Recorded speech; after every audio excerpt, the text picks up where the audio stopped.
മനുഷ്യ വന്യജീവി സംഘർഷം ലഘൂകരിക്കുന്നതും ഇരകൾക്കുള്ള നഷ്ടപരിഹാരം നൽകുന്നതും വനംവകുപ്പിന്റെ മാത്രം ബാധ്യതയാകുന്നത് അവസാനിക്കുന്നു.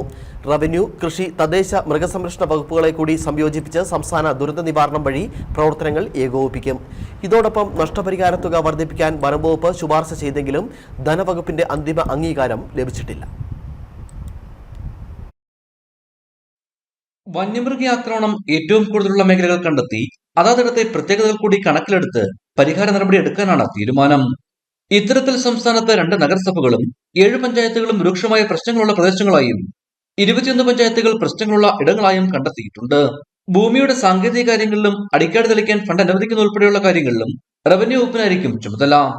കൃഷിനാശം കണക്കാക്കി അതിനുള്ള നഷ്ടപരിഹാരം കൃഷി വകുപ്പും വളർത്തുമൃഗങ്ങൾക്കുള്ള നഷ്ടപരിഹാരം മൃഗസംരക്ഷണ വകുപ്പും നൽകണം. കാട്ടുപന്നികളെ വെടിവെക്കുന്നതും അതോടനുബന്ധിച്ചുള്ള ചെലവുകളും തദ്ദേശ വകുപ്പ് വഹിക്കണം. ഈ പ്രവർത്തനങ്ങളെ ഏകോപിപ്പിച്ച് സാങ്കേതിക പ്രശ്നങ്ങളില്ലാതെ നഷ്ടപരിഹാരം നൽകേണ്ട ചുമതല ദുരന്ത നിവാരണ അതോറിറ്റിക്കായിരിക്കും. ഇടുക്കി വിഷൻ, കുമളി.